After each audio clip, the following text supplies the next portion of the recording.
Desa Loleo, Halmahera Tengah jadi pembuka petualangan saya. Letaknya di pesisir Teluk, desa ini dianugerahi hasil laut yang melimpah.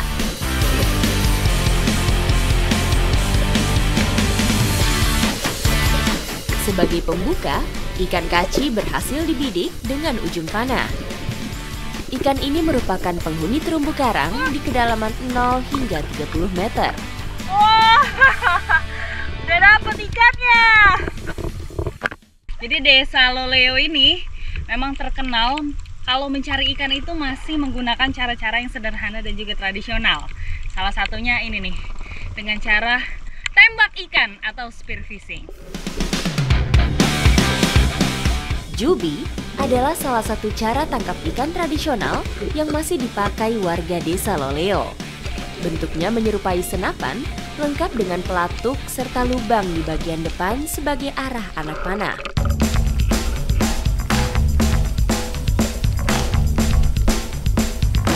Selanjutnya, ikan bobara berhasil dibidik. Meski berusaha berontak, namun tenaganya tidak cukup kuat untuk melepaskan diri dari tali jubi.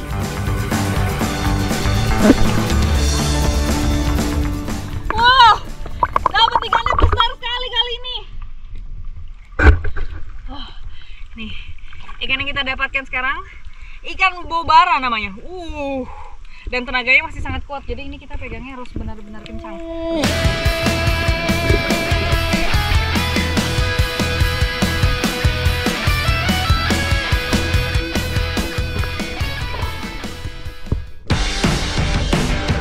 Sekarang giliran saya mencoba kemampuan menggunakan jubi.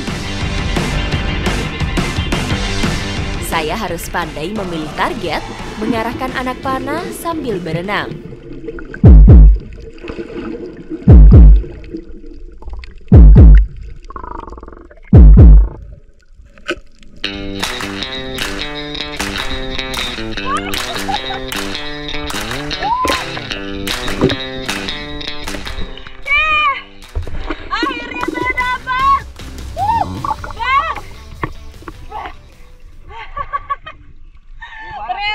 Juga bisa nembak langsung. Ini saya dapat bobara, tapi ukurannya lebih kecil dari yang tadi. Loh, nggak apa-apa. Segini saja saya sudah senang sekali. Ini dia.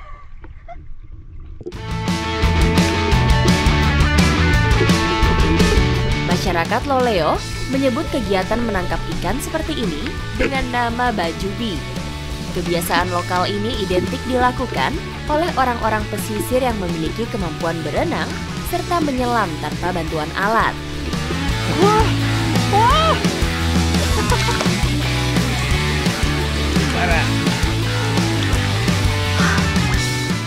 Nih, dapat bobara lagi.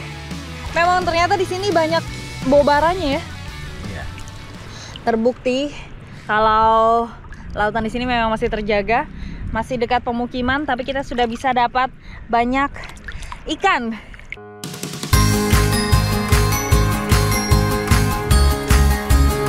Ikan bobara hasil spear fishing sekarang siap untuk diolah. Ini bumbu-bumbunya sudah ada di depan dan diolahnya nanti dengan papeda. Spesial banget Bu ini Bu. Pasti enak.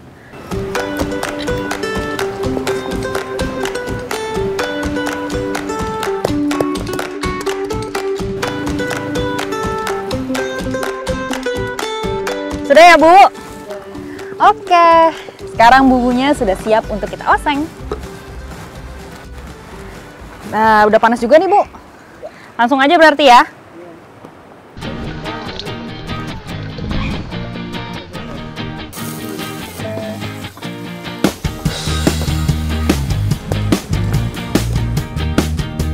Masuk semua ya. Selain di Pulau Papua, masakan ikan kuah kuning merupakan salah satu olahan yang biasa dibuat oleh warga Maluku Utara.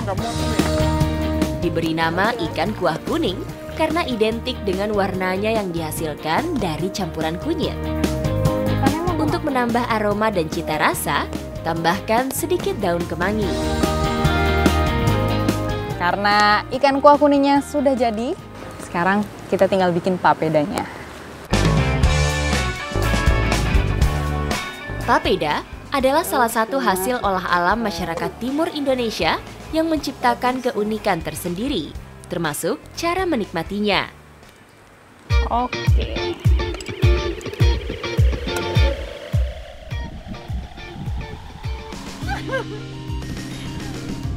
Papeda harus dikasih gulung cepat. Sebagai tamu di sini, tidak mudah bagi saya untuk bisa segera menikmati papeda.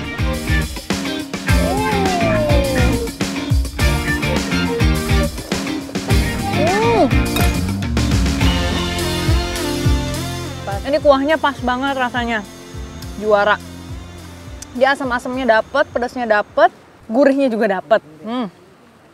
Enak. Itu baru kuahnya aja, belum ikannya.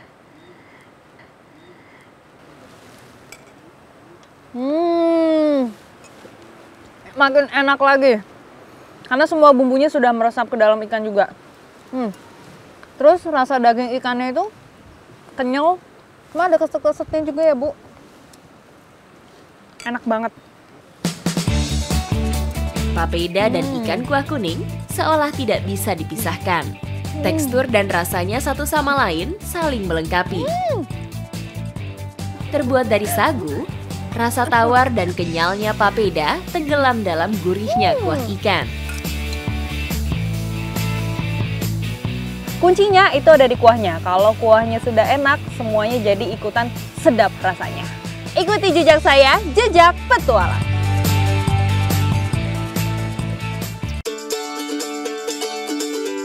Pulau Maluku terkenal dengan olahan ikannya, yaitu cakalang fufu. Proses pembuatannya terbilang cukup sederhana, tetapi tidak bisa dilakukan asal-asalan. Jadi prosesnya itu kita belah dulu ikannya, terus diambil bagian ini nih, tengah tulangnya. Nanti kalau sudah terbelah dua, baru kita capit di bambu. Saya juga baru tahu ternyata kalau fufu ikan tuh setengah badan aja. Kirain jadi satu gitu, Pak. Enggak. Kalau yang kecil ya satu, kalau yang besar. Kali ini besar ikannya. Bagi sebagian orang, cakalang sering disamakan dengan ikan tongkol karena memiliki ukuran dan bentuk tubuh yang hampir mirip.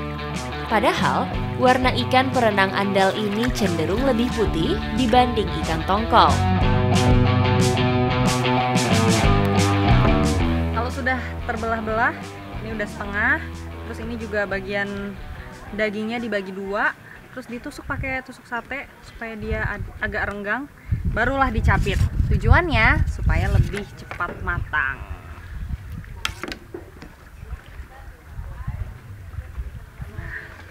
Seperti ini nanti.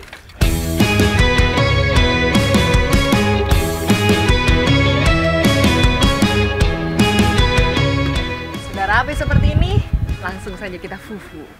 Ayo, Pak. Untuk mendapatkan hasil pengasapan yang sempurna, kayu bakar yang digunakan harus bahan kayu keras agar menghasilkan pembakaran yang lama, sehingga ikan akan matang merata.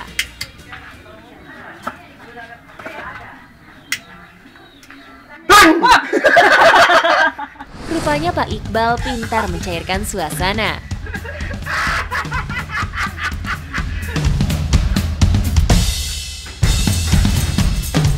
Ikan hasil pengasapan seperti ini bisa awet bertahan hingga 1 bulan. Karena asap hasil pembakaran mengandung asam asetat dan alkohol yang berfungsi sebagai penghambat pertumbuhan mikroorganisme. Alhasil, proses pembusukan menjadi terhambat. Ikannya sudah tersusun rapi. Ini sambil dibalik-balik kah? Cakalang asap yang matang sempurna berwarna keemasan atau merah kecoklatan.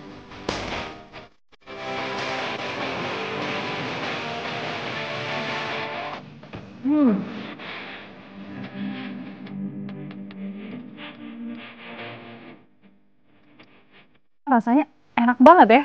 Saya jadi penasaran nih bagaimana masyarakat sekitar mencari ikan cakalang ini. Ikuti jejak saya, Jejak Petualang.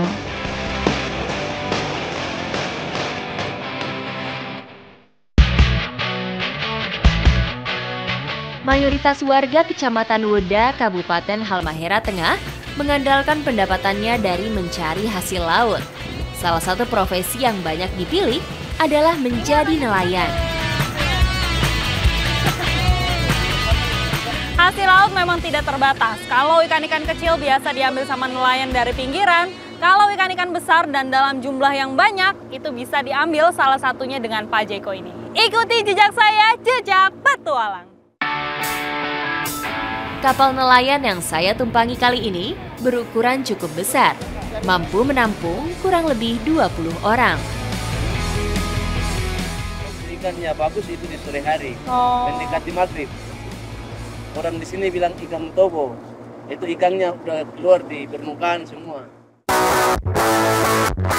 Sebelum menurunkan jaring, para nelayan di sini biasa melakukan pemetaan lokasi untuk target tangkapan.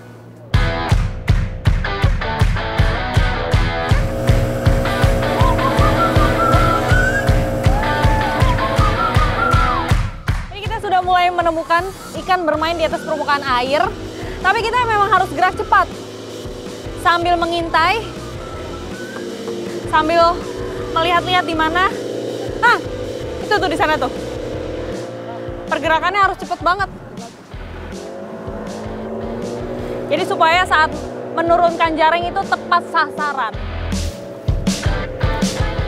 Ini jaringnya diturunin, kapalnya sambil muter, mengelilingi ikan-ikannya tadi yang lagi bermain tuh di situ. Jaring cincin adalah jaring raksasa yang menyerupai cincin. Jaring ini dirancang untuk menangkap ikan yang bersifat komunal atau bergerombol dengan cara melingkari ikan sasaran. Saat melempar jaring, mesin perahu digas dengan kecepatan tinggi. Perahu melaju hingga jaring membentuk lingkaran. Jaring cincin biasanya dilengkapi pemberat berupa rangkaian bola besi. Tujuannya agar ikan tidak dapat meloloskan diri ke bagian bawah jaring. Ada satu ikan nyangkut ini. Ikan komo ya, Pak? Ikan komo. Tidak apa-apa. Sambil tarik-tarik lagi. Kita simpan dulu ini ya.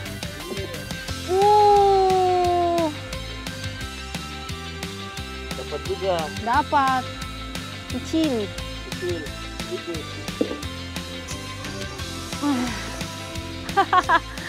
Dapat satu ikan. Udah berapa ini? Sudah 5 ya? Lumayan. Cakalang mini. Disebut jaring raksasa karena jaring cincin panjangnya mencapai 400 meter dengan lebar kedalaman 80 meter.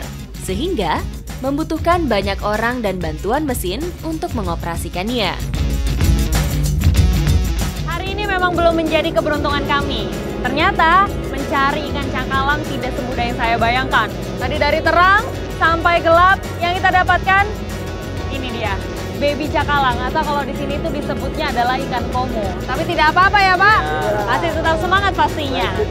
Ikuti jejak saya, jejak petualang.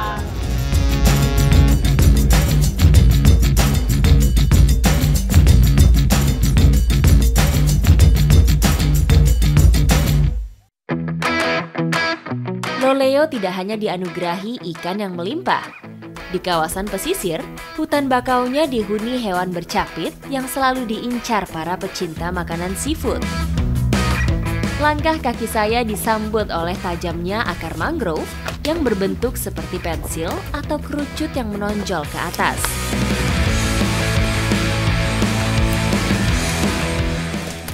Tidak hanya hasil lautnya saja, melainkan ini nih, hutan bakau di desa Loleo juga menyimpan banyak sumber protein seperti yang mau saya cari sekarang. Di Loleo, berburu kepiting biasa dilakukan oleh kaum pria. Sebab kepiting hidup di lubang di antara akar bakau, sehingga harus memiliki tenaga yang kuat untuk menggali.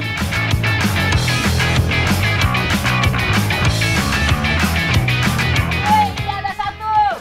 Mana? Ada. Ada. Besar kah? Besar. Wah. Kepitingnya udah dapet. Waktu yang tepat untuk mendapatkan buruan ketika air laut sedang surut. Karena kami bisa dengan mudah menemukan lubang-lubang persembunyian mereka. Kepiting bakau memang dia suka ngumpet di lubang-lubang yang ada di bawah. Dan ini sekali dapat langsung besar sekali. Terus ini langsung diikat dulu capitnya biar dia nggak menyerang.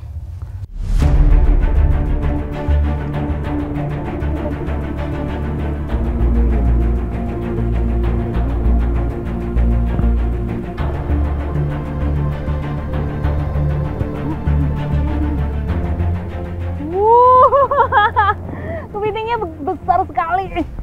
Tuh, sama tangan saya aja masih gedean kepitingnya. Ini tapi udah diikat jadi lebih aman. Dia memang warnanya ini ya, gelap. Hewan ini masih bisa hidup meski tanpa air. Ayo cari lagi. Ayo. Kepiting aktif dan keluar mencari makan menjelang malam hari. Siang hari, biota bercangkang keras ini lebih pasif dan memilih lebih banyak tinggal di dalam lubang. Mari karung. Om!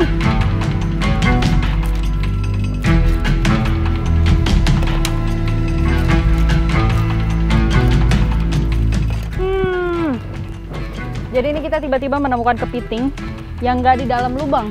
Justru dia lagi di luar berusaha untuk cari makan. Ini sebenarnya agak ngeri karena dia gede banget. Tuh. Mumin. Nyapitnya cepet. Nyapitnya lumayan. Mari ya Mumin. Abang. Mari. Ada satu ekor nih. Memegang hewan berkaki 10 ini harus memakai trik tertentu, yaitu dengan cara menekan tubuhnya hingga dia berhenti bergerak. Kepiting berperan besar bagi pertumbuhan hutan mangrove. Lubang-lubang sarangnya menjadi ventilasi bagi akar-akar mangrove untuk mendapat oksigen.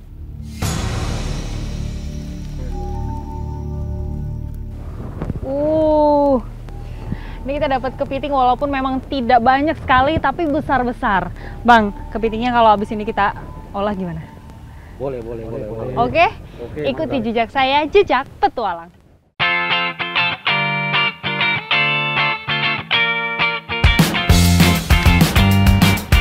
Kepitingnya sekarang sudah siap untuk dibakar.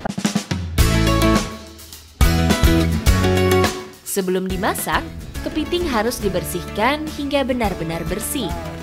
Jika tidak, dapat menyisakan racun yang bisa menyebabkan berbagai alergi.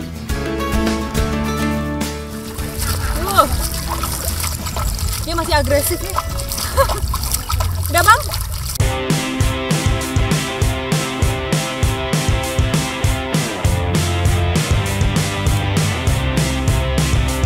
Memasak dengan cara dibakar tidak hanya mengeluarkan aroma khas dari masakan itu sendiri. Tetesan kaldu dari bakaran yang mengenai bara api juga akan mengeluarkan asap yang menggugah selera.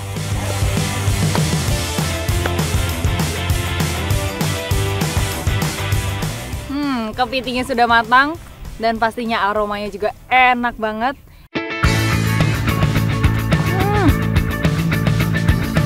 Luar biasa, rasanya enak banget. Ini rasanya gurih. Terus dagingnya tuh kenyal banget. Apalagi kalau misalnya dibakar tuh ada aroma hangusnya. Itu enak banget.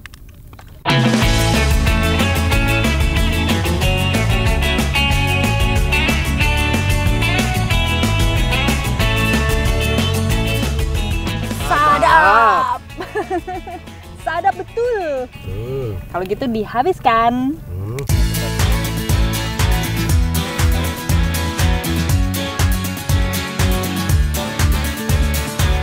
Ikuti jejak saya, jejak petualang.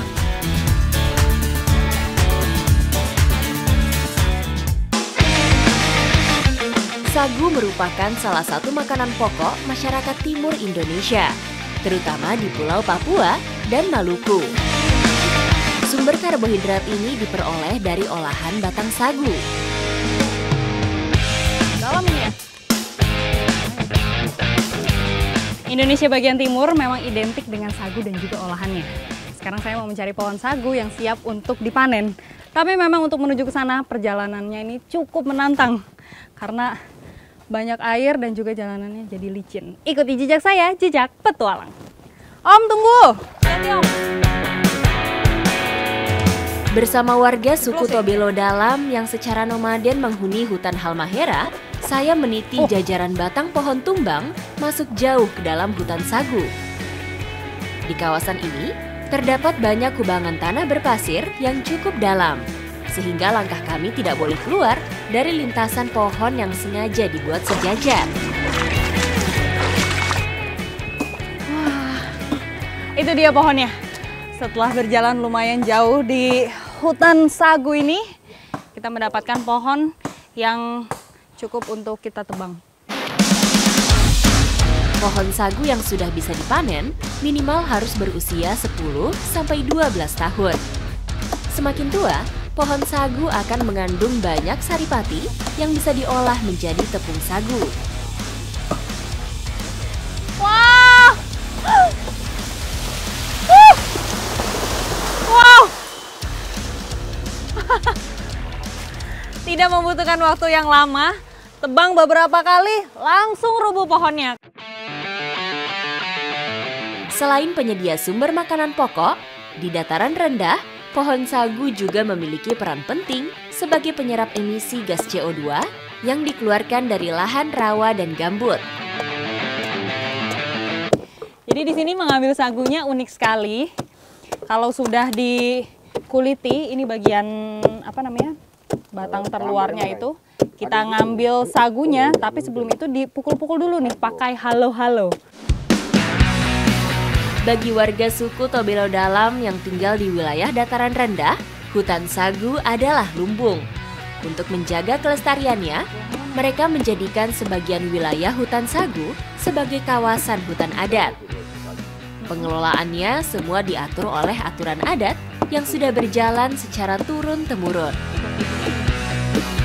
Kita rasa halo-halo ini seperti apa? Lucu banget ini halo-halo, dia terbuat dari kayu. Tapi ujungnya ini ada besinya untuk kita pukul-pukul. Saya coba ya.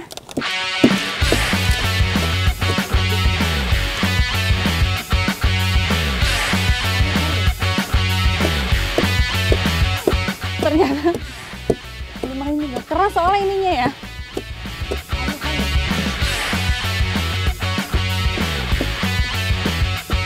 Jadi harus ada teknik khususnya.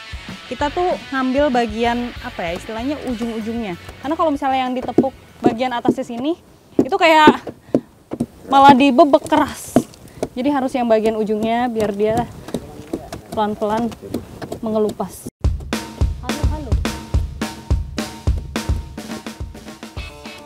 Om, ini saya yang mengerjakan tidak kumpul-kumpul banyak ini. Nanti saya bagian ambil lagi ya. Nah! Dalam hal menyediakan sumber makanan pokok, laki-laki suku Tobelo Dalam bertanggung jawab mengambil sagu hingga siap konsumsi.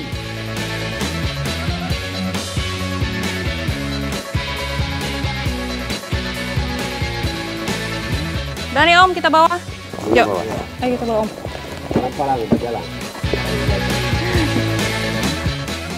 Ini sagunya yang udah dikumpulkan, sekarang siap untuk diambil airnya dengan cara ini nih, diremas di sini. Terus nanti dia akan mengalir ke sini. Om, kita mulai dari sini. Meski kaya karbohidrat, namun tepung sagu memiliki kandungan gizi lebih unggul dibandingkan dengan ubi. Sagu mengandung pati tidak tercerna yang penting bagi kesehatan pencernaan.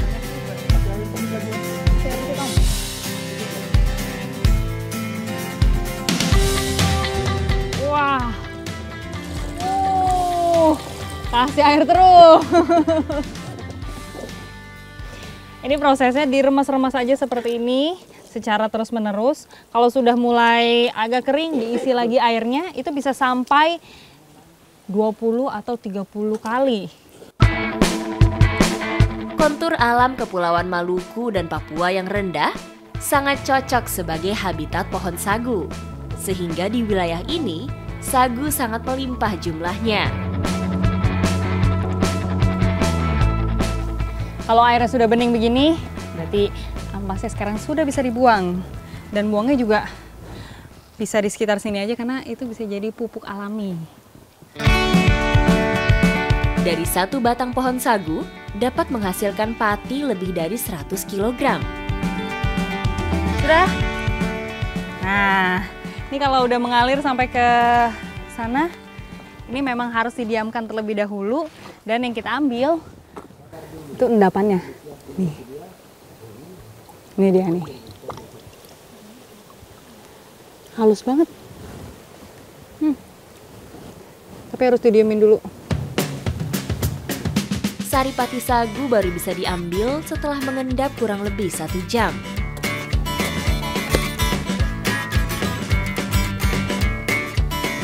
Sambil menunggu endapan sagu, sekarang kita bikin paludi namanya. Ini tempat untuk membawa endapan sagunya nanti. Ini terbuat dari pelepah sagu. Jadi semua dari sagu itu bisa kita manfaatkan.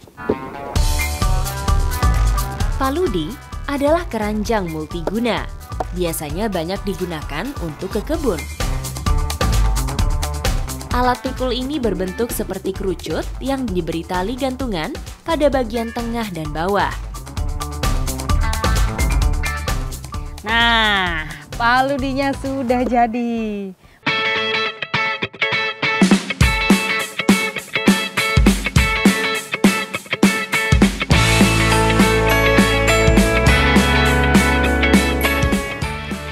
Wah, airnya sudah dikeluarin. Saat disimpan, tepung sagu dapat bertahan hingga 3 bulan lamanya. Syaratnya, sagu harus dijaga pada kondisi yang tidak terlalu kering. Ini dia bentuk sagunya nih. Dia memang masih mencair seperti ini. Kalau mau dijadikan tepung sagu itu memang perlu proses lagi seperti kayak dikeringkan atau difufu ya Om. Difufu. Tapi walaupun seperti ini juga udah bisa langsung diolah.